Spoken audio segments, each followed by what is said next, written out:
que unos 3 millones de mujeres se prostituyen en Europa. Aunque según la prensa, la Interpol habría revelado cifras de por lo menos unas 50.000 colombianas que estarían raptadas o obligadas a ejercer la prostitución en toda Europa. Dentro de la Unión Europea nos encontramos con la legalización vigente en Holanda desde el 2000 y la penalización del cliente en Suecia desde 1999, cuya valoración de los efectos es contradictoria. En Holanda han aumentado relativamente las garantías laborales, dado que muchas prostitutas se niegan a pagar impuestos, por lo que no se dan de alta como prostitutas en la seguridad social, entre otros motivos para no perder el anonimato. Suecia, sin embargo, es el polo opuesto y abiertamente abolicionista. Criminaliza la compra de servicios sexuales con penas de prisión de hasta 6 meses o multa.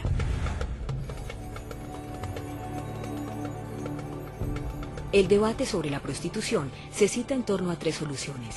La primera de ellas, la prohibición, entiende que esta actividad carece de toda legitimación legal, siendo perseguida por los poderes públicos con vistas a su desaparición, dada la violación de los derechos fundamentales de las personas que la ejercen.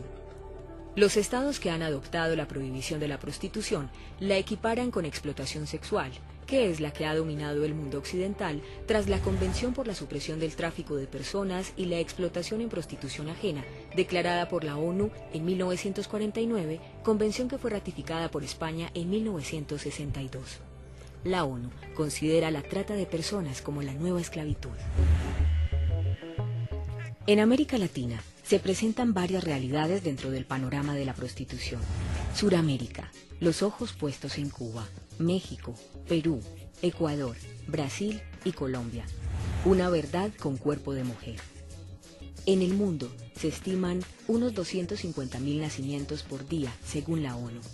La miseria crece. De la mano aumenta el maltrato, en el que los niños son los principales afectados, así como la violencia contra las poblaciones en el campo que propicia los desplazamientos. Economías ilícitas, la prostitución ajena, la trata de mujeres y niños, hombres y menores. El tercer negocio más rentable del mundo. El negocio o el comercio sexual o el negocio de la explotación sexual, del trabajo sexual, es también hoy uno de los elementos en disputa y también hace parte pues como de los negocios que lideran o que ejercen los grupos ligados al narcotráfico, pues por decirlo así. En Colombia la trata de personas, mucho más que prostitución. La trata de personas en Colombia no tiene distinto de raza, género ni edad. No obstante, la mayoría de las víctimas son niñas y mujeres adolescentes, según reveló el resultado del Estudio Nacional Exploratorio Descriptivo sobre el fenómeno de trata de personas en Colombia, auspiciado por la Oficina de las Naciones Unidas contra la Droga y el Delito y realizado por la Escuela de Género de la Universidad Nacional de Colombia con apoyo del Ministerio del Interior y de Justicia.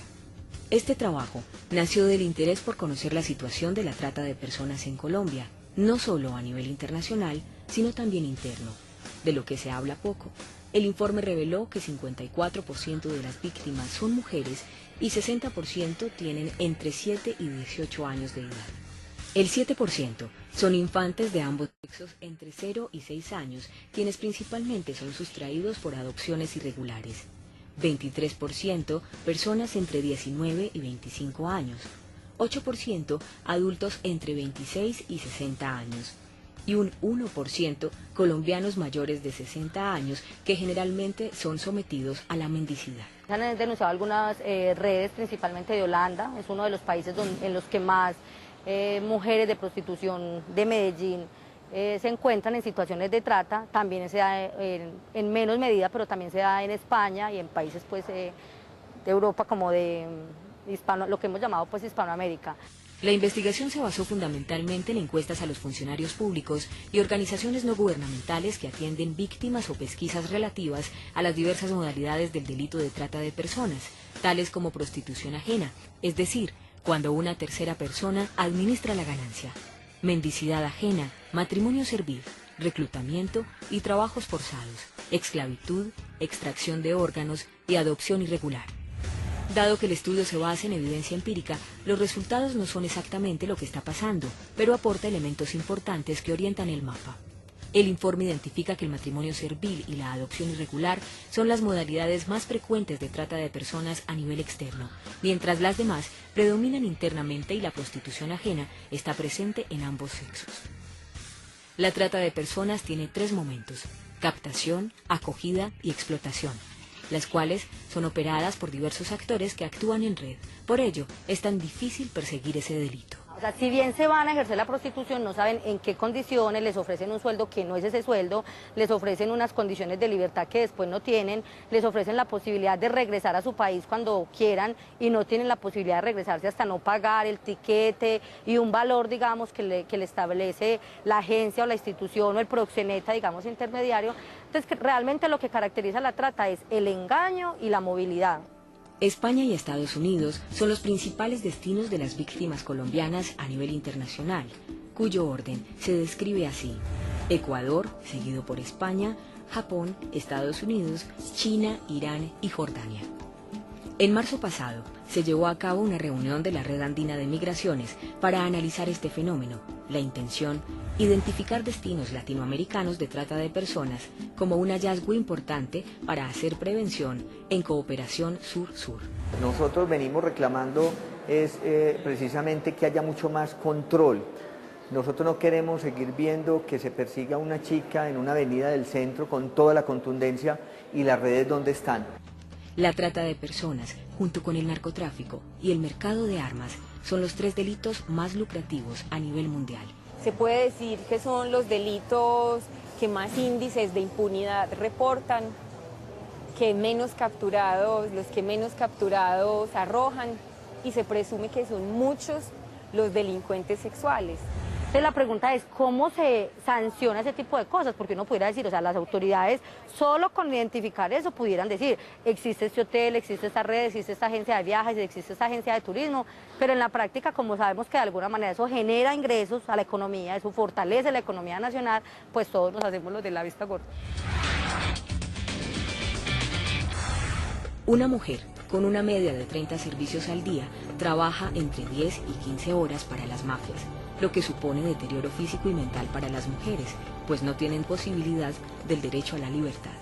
Tú llegas a un lugar donde estás encerrada, donde te aumentan los turnos, donde los turnos no dependen de ti, sino de la red o del dueño de esa casa, donde a ti te dicen cuándo te regresas es en el momento en que terminas de pagar y cada día la cifra aumenta y aumenta. O sea, yo creo que es una modalidad de secuestro, o sea, el secuestro literal que conocemos como de que alguien retenga a una persona y se la lleve, pues no existe literalmente, pero yo creo que la trata de personas es una manera de secuestro.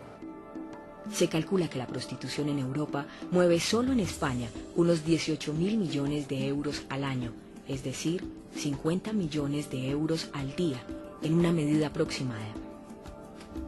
La guerrilla recluta a la fuerza a niños y niñas para usarlos en tráfico de armas y explotación sexual, mientras que los narcotraficantes reclutan de manera forzada a menores para el transporte de ilícitos. Así lo explica el informe.